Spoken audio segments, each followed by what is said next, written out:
Hello, hello, hello. How are you all doing? I hope you're well this sunny Saturday afternoon.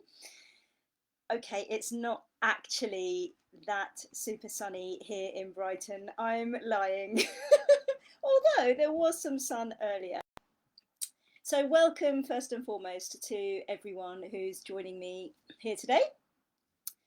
My name, as most of you know, otherwise, what are you doing on my profile? Is Aneesa Chaudhry, and I am a confidence building voice and performance coach. So, most of you know that I'm running a course that starts next Wednesday called Presenting with Confidence. And it's so that you can nail your public speaking and overcome any fears and anxieties you have around presenting. It's a 12-week course and we kick off at 8 p.m. on Wednesday. There are 2 places left in this cohort. So I'm super excited. So much work has gone into putting this course together. There are some fantastic guest speakers. There are opportunities for you to work with me one-to-one over Zoom. And if you're in Brighton, then who knows, even face-to-face. So what I'd like to do here today is talk to you about some of the areas that we'll be diving deeply into on that course. And they are the key ingredients to public speaking, presenting and performing. So we're going to look at finding your inner voice and exploring how you can become empowered to get your inner voice out and to get it out powerfully, because so many of you have something to say, either personally or work related, and you really struggle to find a way to connect and find the courage or that inside of you that's going to get it out. So my job is simply to enable you to do that. So my clients are people who want to build confidence in themselves, and they want to feel more confident in their personal lives, but also in their work lives. Now, most of those people feel that they are being held back from opportunities in life, or they aren't living authentically because basically they fear, properly fear, public speaking, giving presentations, and speaking on stage. Now, you might think to yourself, that's not such a big deal, but it is when it has an impact on your life, everyday life, and your work life. And the impact is things like missing out on promotions and therefore missing out on earning potential. And that means people are not living the lives that they want. So just ask yourself for a moment, is this me? Am I living the life I want? Or is being unable to stand up and present preventing me from missing out on lots of opportunities and ultimately living the life I want? So if you ask any of them to tell you how they felt before they decided to choose to do something about this problem, I can guarantee that they will say, I can't do presentations very well, I'm rubbish at them. Or the thought of public speaking fills me with dread. And I have literally seen them change colour from a lovely pinky, humany, blood running through your face colour to a very pale, oh my gosh, I'm really scared, kind of pale, I'd say almost white, simply at the thought of having to do public speaking. Now, some of my neurodiverse clients who are dyslexic or dyspraxic feel that it's an obstacle that's stopping them from getting what they need and what they want in life. And some of them simply want to get their mojo back. So these are people, perhaps parents, who have brought up their children and their kids have now flown the nest and they have simply lost their identity from when that child was born to pretty much 16, 18 years later. And the shame of it is that they want to do something about it, but they don't know how. And so I'd ask you to think about for a moment, are you one of those people that's been asking yourself for a really long time now, why am I not doing something about this? Or you know you want to, don't quite know how. The opportunity's presented to you and you just keep turning it away. Why are you doing that? It's your life, you've got one life. Why are you doing that? Just ask yourself that for a moment. Now, some people just want to be able to get up at work and give a presentation, perhaps to a chief exec or in a meeting. And when that opportunity comes around, they always find themselves shying away, or they get up to talk and their mind goes blank. Who's been there? Yeah. If you can relate to that, give me a hell yeah. And you know, some people just want to be able to get up at perhaps a friend or relative's wedding and give a best person speech confidently and not feel like it's going to be the end of the world. And they want to sound compelling and they want to sound convincing, but deep down, they are really worried. It's not going to go to plan. So, the stage that we're talking about when we talk about public speaking and presenting can be anywhere. It doesn't have to literally be a stage that's a physical stage that you walk up to. Now, if it is one of those sorts of stages, there are lots of things that you can do to help prepare for that moment that you walk onto stage.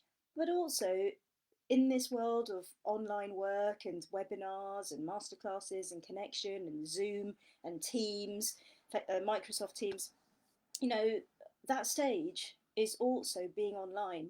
So you need to feel comfortable and confident if you are asked to present online. And that means if you're asked to do a Facebook Live or present to your colleagues from your laptop or at home, you know, what can you do to make sure that you come across the way that you want to? What if you have an interview online and you don't feel prepared to do it? So let me just bring us back to the fear of public speaking. That fear is very real. It's so real. In fact, it has a name. It's called glossophobia. And lots of you who've tuned in a few times to hear me speak before have heard me talk about this thing called glossophobia. So I'll test you the next time I see you. What's the fear called? The fear of public speaking, glossophobia. But you know, some people actually find it more scary and more frightening than the very thought of death. And I have always been blown away by that. That some people find it scarier to have to get up and perform, present, speak in public than they do the fear of death. Now, I want you to know that I have been that person. I wouldn't be standing here professing to be able to coach about something that I had absolutely no idea about. And that's not to say that there are not people who can do that. You don't have to have experienced everything in order to be able to coach about it. But I can tell you that I have been that person, and as a performer, I still perform regularly, as someone who speaks on stages and someone who sings professionally as well. There is that very fine line that scientists haven't always been able to distinguish between excitement and fear. So, I trained as a barrister, and that means I've learned about the power of words and performance and how to use them. So, when I'm coaching, I know that feeling that many of you are going through about, oh, how am I going to do it? How am I going to change and channel these nerves into positive energy? And as I said, because I'm also a professional singer and speaker, I know how to captivate an audience at festivals, at events, and how to channel any negative or nervous energy into a positive performance. And I coach because I love bringing out the best in people. I love seeing people get what they want and shining because they know how to do it. Seeing that change really lights me up, and hearing people talk about the difference it's made, not just to them in that one moment, but in their lives, that really matters to me. So what I'm going to do now is briefly walk you through the key ingredients to presenting with confidence. And as I mentioned, these are all topics that I'll be diving deeply into on my course, which starts next Wednesday, Presenting with Confidence. So if you're interested, 2 places left. Hit me up, send me a DM or write something in the comments below. I'm really excited about it. I'm super excited about it. I've been in touch with some of the participants who've already signed up, and the ball is rolling. The doors will shut on Wednesday, but I also decided to do something really lovely this weekend because I can. So follow on my Facebook, Instagram, etc. See what the special offer is that I've put up. So if you're worrying about money, let's say, you might be able to do the course.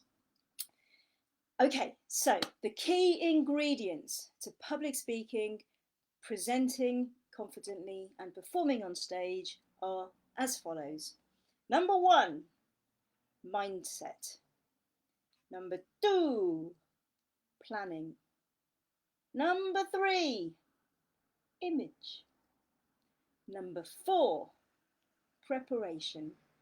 Number 5, practice, practice, practice. Yes. And number 6, performing.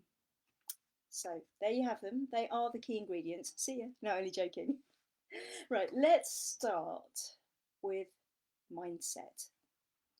Now, it's really important to understand your state of mind and to learn how to control things like emotions, feelings, and thoughts.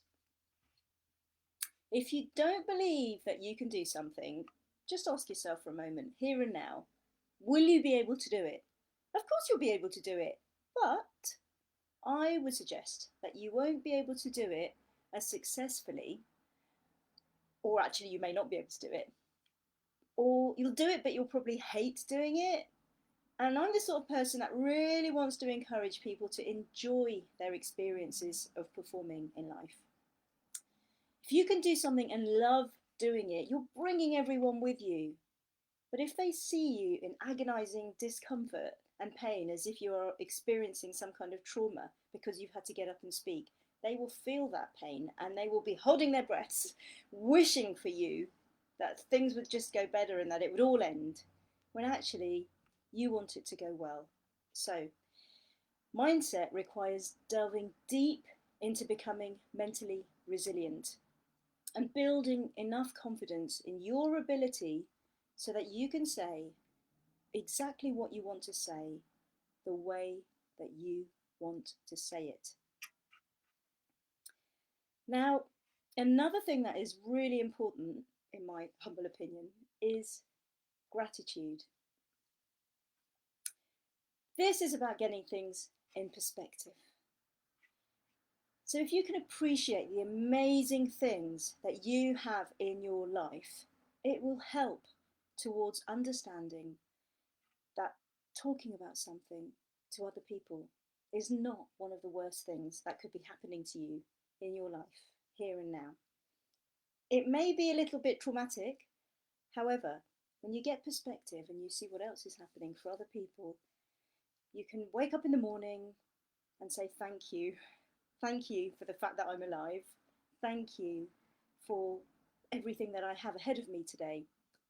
And just think about the life that you have. You have a roof over your head, where there may be some people who don't. You have water that comes out of your tap if you turn the tap.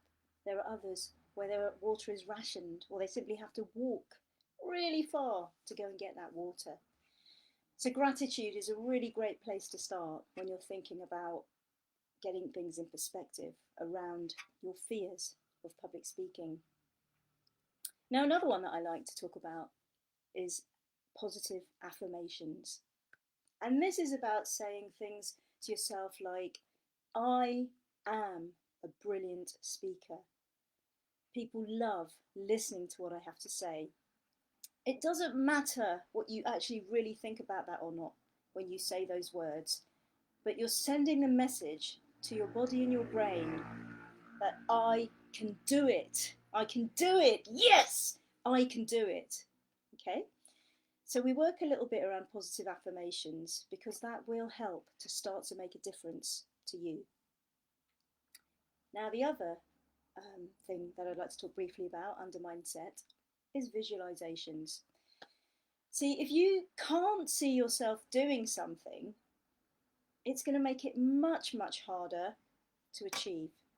Or if we turn that around and I said to you, If you can visualize yourself doing something and performing successfully on stage, the chances of you doing it successfully will be much, much higher. It's simple. You just have to give your body, your mind, your spirit, your body, your soul that chance. Oh, I've got body in there twice. Okay, so that's just a little overview of mindset.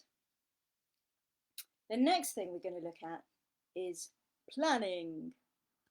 And I love that little phrase. If you fail to plan, then plan to fail. All sounds really extreme, doesn't it? But let's just take a step back for a moment. If you plan, then there needn't be too much in the way of an unexpected surprise. Most people who fear speaking on stage have this idea in their minds of something that is totally unfamiliar. So I would say, of course, it's going to be unfamiliar if you haven't planned it, if you haven't thought about it, if you haven't walked through every step of the way. So I'd say it's worth planning right down to a T everything that's going to happen, both leading up to your performance or presentation and the presentation itself, and actually as you walk away from it as well. Because if you have an overarching, let's say, phrase or flow of the whole experience, then you are back in control. You are in the driving seat. And that means looking at the resources in your toolkit, such as crib sheets, props, anything that will help you support your talk. And the key to it is knowing how to use them. And this is something that we actually take quite a long time. We take 2 sessions in the course to look at this module of planning, because if you don't plan properly, everything that follows is always going to have a little bit of a bump or hiccup behind it. The next one, number 3, image. And you might think, well, why is image important? I don't even think about what I wear every day. Well, that's fine. You don't have to. But if you are going to be sharing yourself in some way in a professional capacity, or even if you're out and about and your confidence is low, if you've put some thought behind your image, then you will feel so much better and you will just flow. I mean, I'll give you an example. This without trying to sound big-headed. Yesterday, I was in a good mood. I was in a good mood. Most of them, I'm in a good mood actually. I was just walking down the street and I was smiling, and this chap with his had a pram, and he stopped for a minute. He looked at me, and then he sort of stopped again and smiled, and he just said, "Hey, how you doing? It's great to see you again." And you know, I had no idea who he was. This happens sometimes, and I'm sure it happens to some of you as well, where someone just looks at you like they know you, and they connect with you because you're smiling. If you're smiling and you're oozing positive energy, and you made an effort in how you dress and how you feel, then you're going to be putting out positive vibes to the world. And it's, you know, it's just one of those sort of crazy fun things about how being human works. People respond positively to positivity. So smiling, thinking about what you're wearing, go for it. Yeah. If you look and feel great, then the result will be really positive. Okay, let's move on. Oh yeah, sorry, one last thing about image. It's also really super fun. So if you haven't spent a lot of time thinking about your wardrobe before and you think, I can't be bothered, then, you know, just do it for fun. I used to have real issues about not fitting in because I didn't really follow brands, and I still don't actually. But when I connected with some people in my life, some beautiful friends who took me out in my work break to the local shops, and they said, Aneesa, try this on, try that on. And before I knew it, my life started to change because of their love and their joy of doing something that they loved doing, but I didn't love doing. And suddenly, my wardrobe completely changed. It stopped being sort of stereotypical black suits. You know, when you've trained as a barrister, that's a sort of start looking very smart and very serious. You can have some colour in there, but it didn't really resonate with me. And now my wardrobe is much more colourful, and I really love my choices. I've created my own kind of sense of style, and there are some trademark heels I wear, and jackets and shirts. So those of you who know me well, You know exactly what I'm talking about. But what I'm saying to you, if you're thinking about changing something in your image in order to enhance your performance, is that there is a way for you, that we can find a way and we do it together. You don't have to do this alone. It's something which can make a difference, a positive difference for you when you then get up to present and speak. It's really warm in my room today. I'm just going to tap my eyes. Right, next one, preparation. Now, preparation is not the same as planning. Some people think, oh, yeah, I've done the plan, that's it. Well, no, the plan is the plan. The preparation is bringing it all together and having everything packed exactly where you know it needs to be. So if you're going somewhere to do a talk, then you should know exactly where in your bag your toothbrush, your toothpaste, your antibacterial hand wipes, your masks, your crib sheet, deodorant, all of those things are. And they might sound like really easy things to remember, but if you don't make those plans, you will be stressed and not focused and relaxed, which is how you should be before you get on and present. Buzzed up for the right reason, not because you're panicking. Now, the next one, this one always makes me smile because I was terrible at it, is practice. Now, practice is something that, certainly if you're a musician or a sports person in any way, shape, or form, then you will probably have tried to avoid it a little bit growing up. However, there was definitely a point in my violin playing career, and I didn't play the violin particularly well, I have to say, but I loved it, and I managed to get away with about up to grade 7 of not really practicing super hard. And then I got a new violin teacher, and he said, if you're going to get better and you're going to pass this exam, you need to practice. Oh my gosh, I have to actually find time in my day for me to practice. But the great thing about that harsh lesson was when I learned how to practice and make it into something for me, a really beautiful thing, it really changed my relationship with practice. And I started to really love it because it became meditative. You know, it was seeing the progress and the change of this awful sound into something that was mediocre, back to awful, back to mediocre, then into something half decent, then into something that was good. And I surprised myself and thought, oh my gosh, you know, that sounds better. And it's the same with preparing for public speaking and presenting. If you practice and you gift yourself time, so many amazing things will happen. But the best thing that will happen is that your confidence level will shoot up. And that's exactly what you want. You want to feel in control and fantastic. So if you're watching the football at the moment or the tennis, oh my gosh, some of those matches are incredible. But those athletes, those professional players, they practice and they practice hard. Why? Because they want to shine. They want to be at their best. And it's their reputation at stake. And it's the same for you. So if you are worrying and you have fear instilled inside of you around presenting, then ask yourself, why am I not doing these things to help me get from A to B? Practice is essential. Excuse me. Now, the last one is performance. Now, one of the things that I think is really important about performance is it shouldn't feel like the end goal. That sounds a bit strange, perhaps. Yes, performance is really important because you're sharing what you've been working on with people. It could be a private audience, it could be a public audience, but it's one moment in time. And I always say to the people that I'm working closely with, who is this for?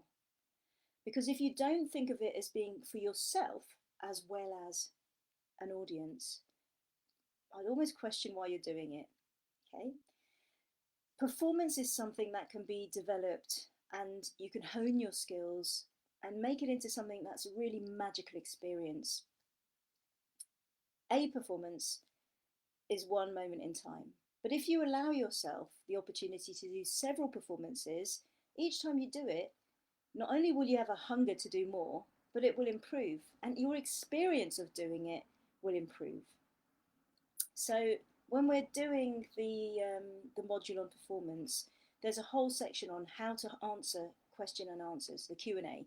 Many people say to me, well, what if I don't know the answer to the question? Well, there's always a way to prepare what is about to happen, what's in front of you. So, as you can see, there is a fair bit to ensure that you perform well. But performing can be a really magical thing. Getting up and presenting can physically feel like an exciting moment. Doing a public speech in front of strangers can be something that you relish if you learn and give yourself the opportunity to do it with all the care that it requires. I really love working with people and helping them get from I can't to I can. And I love working with people who are committed. And, in everyday life, I know with the best will in the world, for whatever reason, sometimes you can't make it to be where you need to be. So you might turn up to a session and you may not have prepared. And I'm quite used to this actually, because when I was expected to practice my speeches and practice music as well, I would often turn up having not practiced. So one of the things about the course that I've done is include a practice session. So if you haven't had time to practice yourself, we can come together and work on it together. You can do some on your own. And then I work with you to say, let me see those mistakes. Let's do them again. Let's hone that there. Let's work on that weakness there, and practice and practice and practice. And you will improve, I promise you, you will. So if you want to get in touch with me about anything really related to this subject, the key ingredients for public speaking, performing and presenting, whether it's one-to-one sessions or the course that starts next Wednesday, then just send me a direct message. You can email me or you can put a message in the comments below and I will do my best to help you. It's been lovely to see you all. Take care. And oh wait, quick, let me just check to see if there are any questions in the comments field. I'm never very good with this bit. You know what, I can't see the comments field, so what I'm going to do is I'm going to call off, but I will come back and I promise I will answer any question that appears either in the comments below or is sent to me as a direct message.